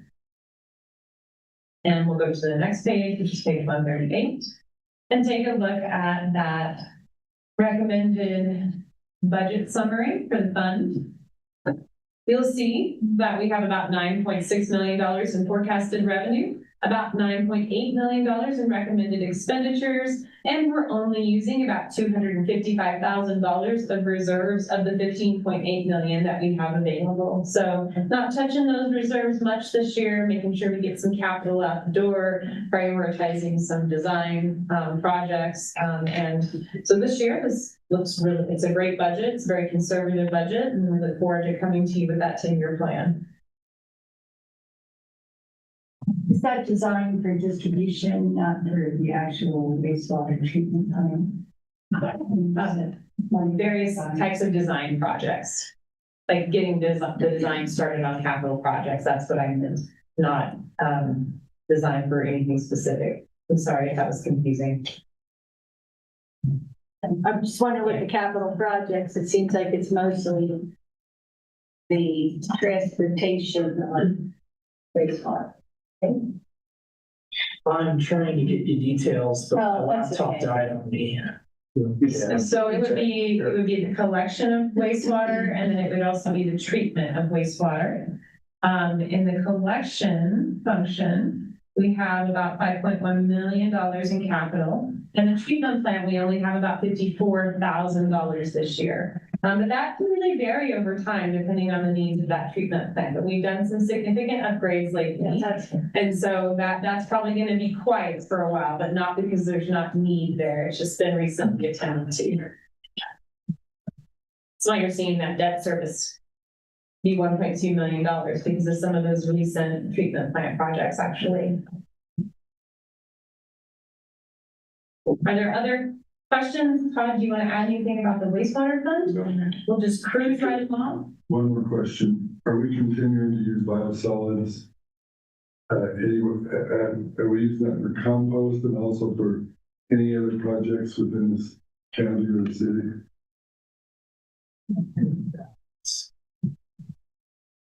Yes, we're still using those, and if the opportunity presents itself, we are using them for within city projects, like calling out to a ranch or something like that, and using it, for that as well. The biosols actually, with our compost, actually get used up quite a bit each year on that, so.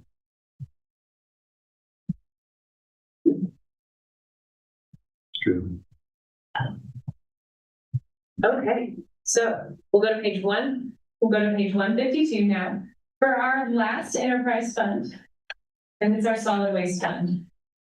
So a couple different functions, right? We have collection, we have disposal, which includes our landfill operation, and we have diversion and recycling.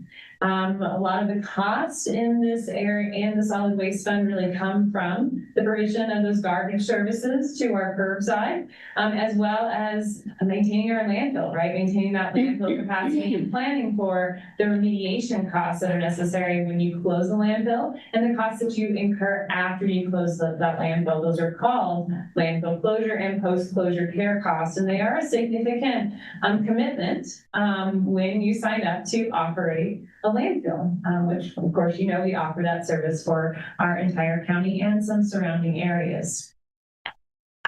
We go to page 153. You're going to see the budget summary for this fund.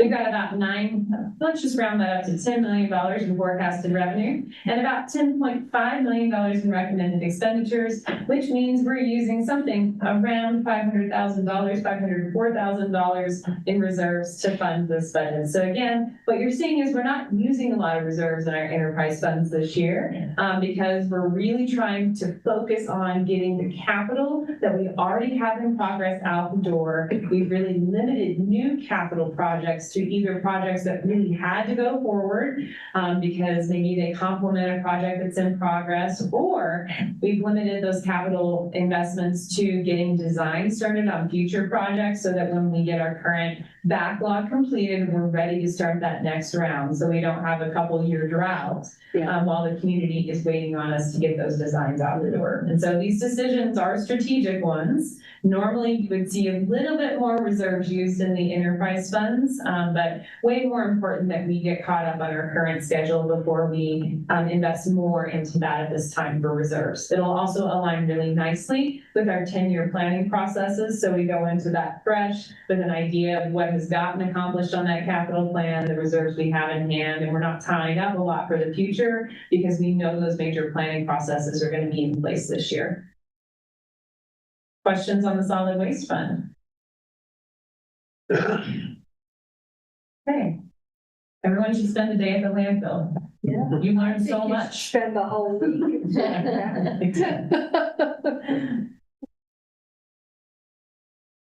We don't have a whole lot more for you this evening. What I would encourage you to do, if you have the time for it, is to take a moment and just read the story of each fund. So every single fund is going to have a little bit of a story. In all but the general fund, that story is a couple paragraphs. And so take some time to read it, really get familiar with how that fund ended up having the financial it has, so that you can talk to members of the public who may have questions. In the general fund, it's a little longer, but that's because it's more complicated, right? It provides for a lot of services. There's a lot going on. So if you read those sections of the book, in addition to paying attention to the bigger tables, you're going to be able to talk about the budget in an excellent way. You'll know a lot. And then it'll be easier to navigate the conversations you need to have with your constituents when you need to have those conversations. We're not going to go over the smaller other funds tonight just because they're fairly small. It doesn't mean they're not important. And so if you'd like us to take a beat and go over things like the Cemetery Perpetual Care Fund and the Economic Development Fund, I'm happy to do so. But they tend to be a little smaller and we tend to gloss them over, but we do encourage you to read about them because they are part of the recommended budget. So would you like to spend a little time there this evening, or would you like to kind of do that reading on your own and just take a look at those? Matt, it's your turn. I think we could look at it on our own. I think we can. So because we're trying to do this so that we can also explain it to people that aren't accountants. I would like some help with that table on 115 and the similar tables, like interpreting, because you were reading the top number, so it's page 112, 115. Okay. And I can't remember if that was the, Absolutely. yeah, I don't remember if it's digital or anything. It's so they were like before tape, yeah, that. So it's called user fee revenue, but then it says all revenue. So, and then the negatives. So it's an expense, but it's negative. Does that mean that's a positive? So could you, am I the only person that has a hard time reading that? Because if I am, I'll just ask Jennifer Spencer to explain it to me later. But does anybody else have a hard time reading those little tables? Just remember, 2 negatives make a plus. So just, I'm gonna point, because Okay, it's great. easier. I know I don't have a mic, but I think that's okay. So I think you wanna see, so the user fee revenue, this is what we collect from our community in user fees. It's a really important number, but it's not the only revenue source in that fund. I didn't list all the revenue sources in that fund because it makes it even harder, because there's even more there. Yeah. But I did want to show you total revenue. The difference between this is probably grants and loans, right, that we're getting. That's your positive number. And then your expenses, they're in 2 categories. So expense is just negative because it needs to be a different direction than revenue. So we're using this money, right, for operating expenses and capital investment to have a total expense of this. So I did give you both parts of the expenses to talk to people about, because the point is that most of the money we're spending is actually not an operating cost.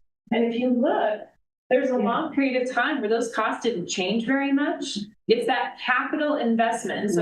So a member of the public might say to you, well, I'm just paying for the water operator's salaries or something like that. That's why it's really important for you to say that. And you see the cost breakdown, so you can say, actually, the rates you're paying, I mean, yes, you are paying for people to come out and fix water lines when they break. You are paying for the trucks that you see. You're paying for the fuel that runs those trucks. But the purpose of all of it is taking care of that infrastructure operation. And by and large, the biggest cost is that capital investment. Yeah, does that help? Well, what doesn't help is that I see a line, and so I expect it to be 19, let's say it's 19 million minus 5 million minus 15 million or 16 million. Then I would expect that total expenses to be 2 million. You see what I'm saying? That's what's confusing me. The line that makes me think it's a sum. So total expenses is really just those last 2 lines. It's the last 2. So not having a line between all revenue, and that's what's messing me out of that table, because I'm trying to do. So we're like at. There should just be a space in between revenue and expenses. Yeah, Yeah, that's that's what what I'm I- saying, yeah. because I keep, I kept. So she was looking for it to add up, Yeah. Right. like a column. Yeah. Yeah, thanks. Good point. Especially if people are coming in and. Yeah. Just a quick question. I want to make sure that I'm telling people correctly. We don't pay for water. We don't pay the state for water. Water comes to us out of the aquifer and from Snowy Range at no cost, correct? Yeah, that's correct. There's a cost in treatment and the other That's thing is, where our cost is. yeah, we don't buy source water. Just wanted to add something. I thought of this earlier, so I'm actually kind of glad we got back to this table. When you look at that 2009, this is great to see the financial, but from the real world, the amount of water breaks that we had back in 2009, it was very difficult to keep up with. Yeah. And, seeing how that capital investment, we've seen our water breaks, our infrastructure and everything else much more reliable and be able to provide a better system for the community. And that's something just to kind of keep in mind, because this is great to show the financials, and Jen kind of touched on it, but just to watch our break history and how we're able to maintain the system has decreased, and not how we maintain it, but that break history has decreased substantially since before these rates were put in. And so those numbers those numbers in 2009 and when it was at its worst was close to 150 per year. And now we're under 40. Yes, I don't remember exactly what we were last year, but it was well over 100 earlier, and it was decreased by over half or more on that. It just said, oh, it was good. I remember when Brooks gave us that figure, and that's one that I use in my narrative when I'm talking to people all the time. It really gets the point across as to where we were in 2009 and the investment that we needed to do to get it to where we are right now and what that impact has been.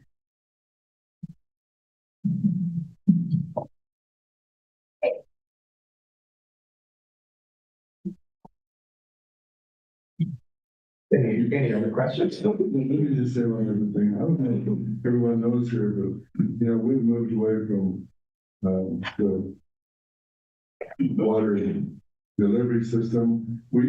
I think we replaced all of the wood that we had. We've got rid of the clay. We've got rid of the, metal, and we're getting to where now the pipes that we use are mostly the PVC, correct?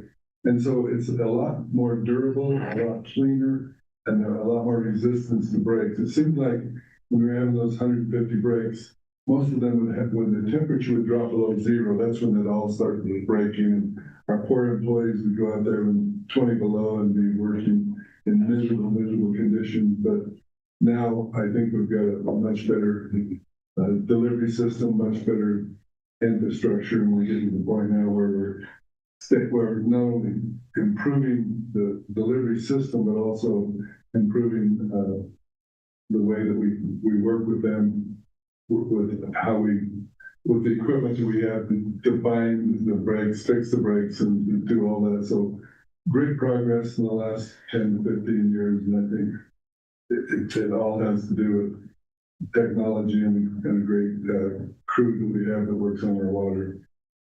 Yeah, when I think about all the investment in the water side is the, I'll call it conservancy as we go through, you know, leaks, undetected leaks, and the amount of undetected leaks that have been cleaned up over the years, and what that leads to available source water for our community, right? And that reduction is important. And so I'm pleased with these capital plans. I think, Councilor Doherty, to your question earlier, as it looks now, if you just look at all revenue and all expenses and you see what it is, then you can calculate if that year all the revenue covered all the expenses, or if we did do the research at that point.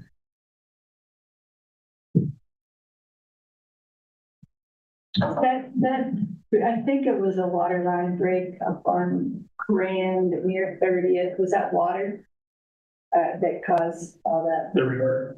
Yeah. So what kind of pipe is that? Do you remember? That section there was a steel line where we got that, or cast iron right there at that location. So we do replace all the new lines, as Joe was saying, with PVC pipe in both water and sewer.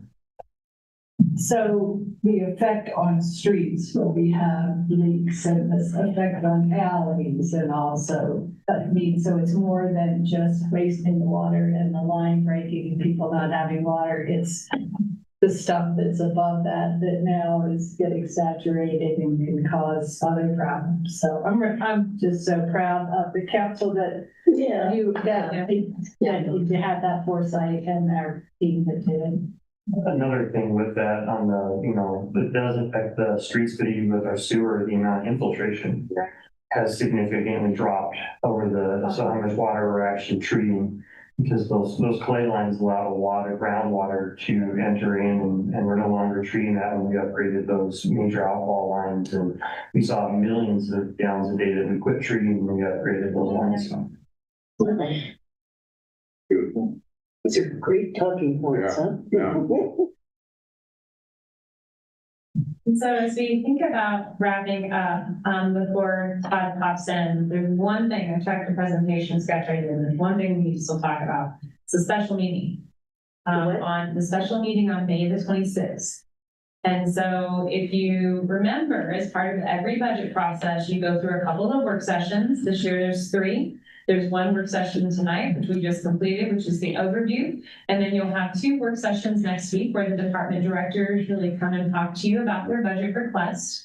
And then on May the 26th, we'll have a special meeting on the budget. And at that special meeting, council members have an opportunity to propose changes to the recommended budget. So you propose that motion to your fellow council members and you vote on whether you want to adopt that motion.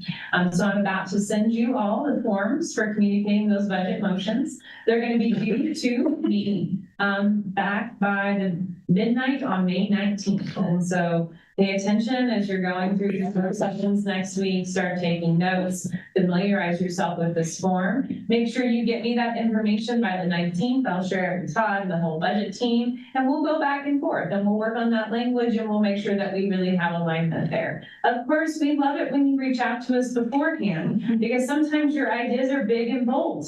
And it's really hard to get to a concise, something we can implement in a day. And so if you're thinking something big, it would be awesome if you could go ahead and reach out to Todd, reach out to me. Let's go ahead and get working on some language and talk about how we plan to fund it so that we have a little bit more time in the lead up. And so I just want to make sure you're all thinking in that space of where you're heading and also all realizing that you do have the power to propose motions to change the recommended budget.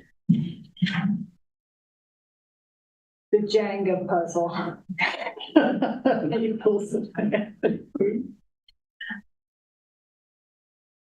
So again, council, thanks for your time tonight. Thanks for the questions. Thanks for the involvement. As Jen indicated, we hope you take the time to read the first paragraph so you get the story of each department as we come through. And as we're working through for Tuesday, you'll see hopefully all the departments except for Public Works and Parks and Rec. And then on Thursday, we'll see Public Works and Parks and Rec and any flow over that we have. But all the department directors have been working on nice presentations to go over the highlights, what their departments do and highlight parts of their budgets and what they're actually coming to you and requesting at this time. So we look forward to those visits next week. And I think we're probably at that point, Matt. So as far as replacing Brooks Webb, how's that going? We are aligning some strategies. T3. We're gonna put him on a bunch of committees so he can't leave. Ferguson's been such a phenomenal leader in our organization, and we certainly hate to see him go, but we wish him well. But he's leaving us in a very good position with a very efficient, well-run public works department that is going to hopefully get a leader of the same kind in the future. Why would you leave a place like this for a place with a beach? Yeah. I did I believe that Brooks has a secret dream to manage hurricane response, which is actually real. He told me he was actually really looking forward to that. And so, you know, he's just so smart and so capable. Just put it down for Straight up. I grew up just north of Cocoa Beach, in Daytona Beach, right across the Halifax River. She means the opposite. Do we have to adjourn? I think we're ready to turn the meeting back over to you for Oh, yeah. No, we don't do public comment at the end of. That's right. So, Agenda item. what? Mayor, at the end of each agenda item. Oh, at the end of each agenda, that's great. I can't do anything without my notes. So is there anyone online? Is there any public comment on this agenda item, on this work item? Mayor, we have no one online or in the room. Okay. Well, and we want to, I think we give reports next week. Yeah. Because this is not a special work session. Yeah. So then I would say we're adjourned.